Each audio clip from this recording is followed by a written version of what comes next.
Alright guys, today is a very exciting day. We are actually here in Utah and I just bought something really cool. I actually bought a Porsche from a salvage auction, a Copart salvage auction out of Tennessee, and had it shipped here to Utah, and we're actually going to be picking it up today, and we are going to be doing some crazy stuff with this. It is so cool. And one thing I want to prepare you guys for this, it's a salvage car, salvage auction, salvage title, but when you see the car, you're going to be really confused as to why it is. I'm actually seeing the car for the first time right now. I just walked up to it. It's here at my friend Oz's shop, Latitude Motor Club. He's been actually handling everything. He sourced the car for me, shipped it here, and got some work done to it, and it just looks amazing. It's beautiful. And so we are going to be picking this, collecting it, and then first thing we're taking it up to the canyons in Utah and finding some fall colors. It's late September, almost October. Fall colors are in full force, so this is going to be amazing. But before we do all that, we're actually going to take it to our friends at Lux Automotive and put some Windshield PPF on the car just to protect it as we drive it back to Idaho, which I hope this thing will make it back to Idaho. Like I said, salvage title car, and I live 200 miles away, and I just got dropped off with no option about how to get back other than this making it. So come with me while we try to get this Porsche back home also. It's going to be a fun day. It's an adventure. So yeah, ladies and gentlemen, I want to present to you my new 1986 Porsche 944.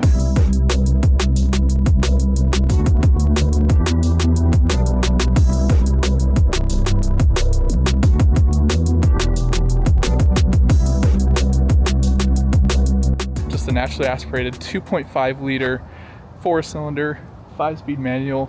This thing is a gem, and again, you look at it and you're like, how is this a salvage title car? Let me explain. So yeah, we sourced this out of a salvage auction, Copart in Tennessee, and this thing just looks pretty dang mint. There's a little bit of like chips and scratches here, but overall this car looks to be in amazing shape. And when I talk about the car being salvaged, we want to focus on this area of the car. So I'll put up a photo right here about what the car looked like when it got delivered. You can see the rear bumpers dented, the quarter panels dented in, a little bit of damage to the rear hatch. Instead of just paying the money to fix it, they salvaged the car. Their loss, my gain, I guess, because this car, it has only just barely crossed over 90,000 miles. It runs perfectly according to Oz. I have not turned it on, I've not started it, I've not even driven this car yet. But Oz, again, the owner of Latitude Motor Club, he has driven the car and he says it's absolutely amazing and runs perfect. So he's not too worried about me driving it back home. We'll see how it goes. Like, it's an old 80s German car. Something's bound to go wrong. But yeah, so we actually just had this over at a body shop. I'll put their Instagram right here. And they did amazing work over the last about 2 weeks, getting the car prepped, painted. We actually got a whole new bumper off of eBay, put it on there, replaced all this stuff, and yeah, they just barely finished the painting on Wednesday. Today is Friday. Yeah, and now the car is ready to be titled, insured, all this stuff, and ready for me to take it home. But let me kind of tell you what my plan is for this car. So if you guys remember my friend Matt, One Porsche Lover on Instagram, again, I'll put his Instagram right here. He has a Safari 944. I also have a couple other friends with Safari 944s. I have always just wanted to have a car to be able to keep up with them and go have adventures and fun that they do. So our dream with this 944, while it's in a nice pristine condition, we are going to be lifting it, putting bigger tires, putting lights on it, all this stuff. We are building this into an awesome rally car, and just so we can go on the next safari party next year. But then we're also going to be wrapping the car, putting a full livery, just all this stuff, new steering wheel, all those things. And so we're just going to be completely making this our own while building a cool safari car. It's like, I live by Utah, I live by the Tetons, all this stuff. There's so many off-roading trails, places just to take a cool car like this. So it's just a no-brainer building a safari car and also doing it with a really beautiful Guards Red Porsche 944 Porsche. I need to start learning how to say Porsche. I keep saying Porsche, but I need to add the especially if me joining the PCA and being involved with the community. It's Porsche. All right, so it turns out the car actually was open and the key is right here. So let's hop in here, sitting in my Porsche for the first time. See how well I fit. I spent the whole last safari party in one of these, so I know I fit. E-brake is down here on the left side actually, but this is like the only Porsche that has the keyhole on the right, which is really interesting. And a 5-speed manual transmission, and does it have Bluetooth? Kind of looks like this radio has Bluetooth. I was really worried about that because I didn't want to do the drive all the way home and not have Bluetooth. Let's throw this in here. Power's on. AC actually blows cold, which is crazy in this car, I was told. So let's drop that temperature all the way down. But for audio purposes, do that. Do clutch in.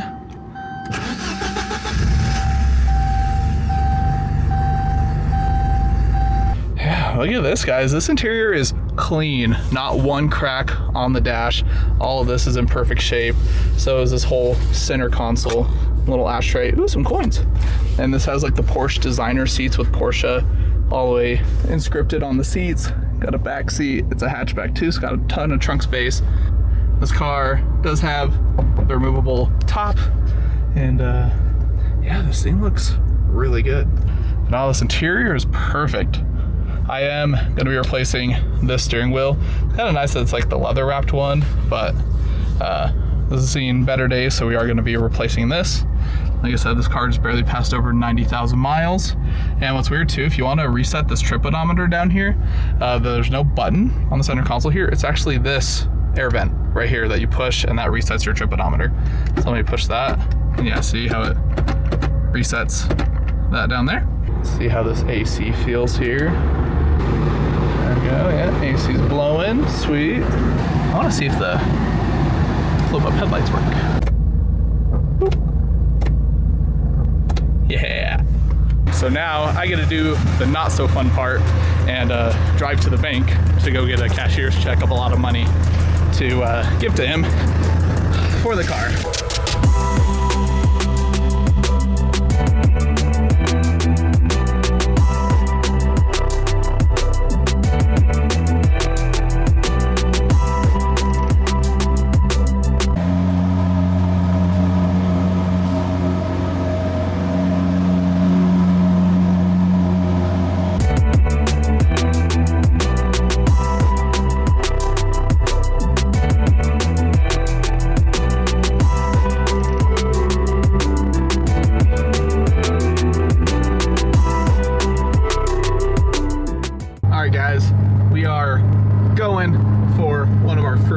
In the car, we took it over to Lux Automotive, got the Windshield PPF on. Like you saw, they absolutely killed it.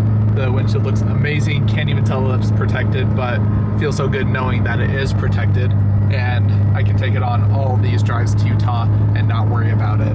But right now we are going up Big Cottonwood Canyon in Utah, and we're just ripping these canyons, testing out this 50-50 weight distribution that this car has, because it handles amazing. There's a reason why it's called the German Miata, and I am stuck behind a ton of traffic. I can tell why they call it that, because it does handle extremely well. And here's kind of my view out right now. There's got all these cars ripping up this canyon. Utah views looking insane right now. I thought maybe we were trying to find some fall colors today, but I decided we're gonna go up here, find a spot to flip around, and then I actually wanna go show the car off to Caden Creative. And then there's actually this spot on my way back to Idaho that I've always wanted to take photos at, but it's at such a weird spot and so out of the way that I've never once been able to ask somebody to go out there, because it's literally 100 miles in one direction and 100 miles in the other direction. So it's always been weird to ask for it, but I think I can make sunset there if I get going here soon. So I might go try to make it to that spot here in a sec. So I'm gonna actually find a pull off, flip around, go show Caden the car, and then head to that spot. So I'm actually gonna try to figure out how to get back around and get over to Caden, and I will pick you up when we are there. So change of plan. I thought Caden was closer. He's actually an hour south of where I am right now, so can't really show him the car, but we're gonna try and make it to that spot up by that lake in the mountains between here and there. It's 2 hours away.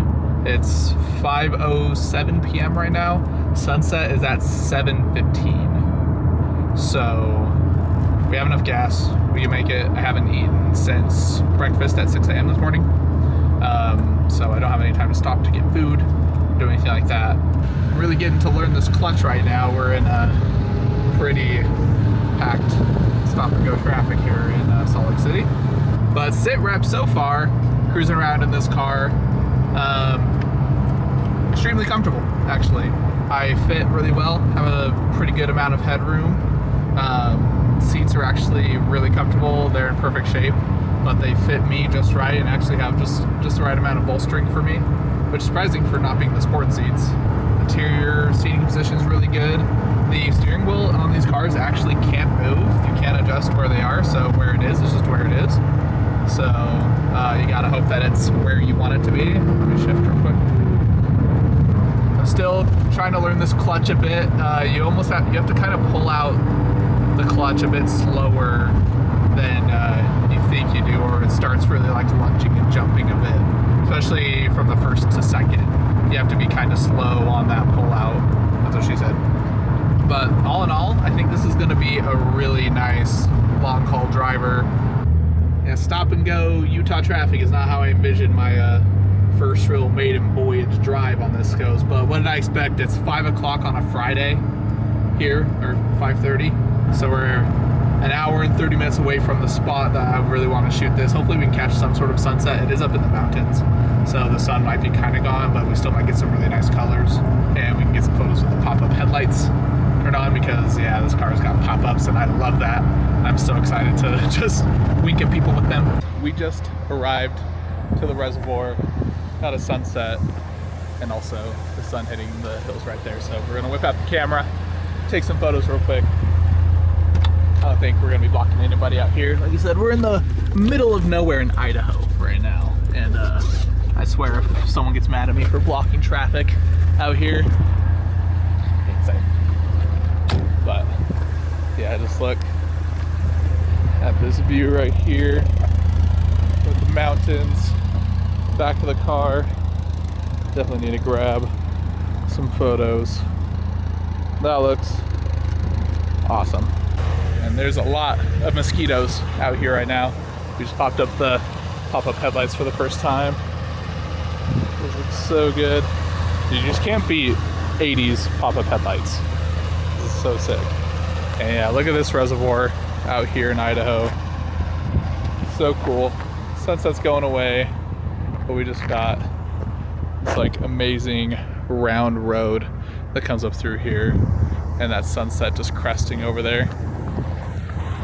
It is a gorgeous night, a perfect night to be taking some photos with my Porsche. It feels good to say my Porsche. And yeah, so I think I'm gonna just enjoy the rest of the night, take some photos. I have about another hour and a half till I get home. I haven't eaten anything since about 5 a.m. And yeah, so I kind of want to just enjoy the rest of the night, not think about filming, and take some photos. So I'll put some photos that I took at the end of the video. Hope you guys enjoy those, and thank you so much for watching. And I hope you enjoy the 944, and we have a ton more content coming for this, so please stay tuned. This thing is going to be amazing. And again, thank you so much for watching. I'll catch you in the next one. Peace.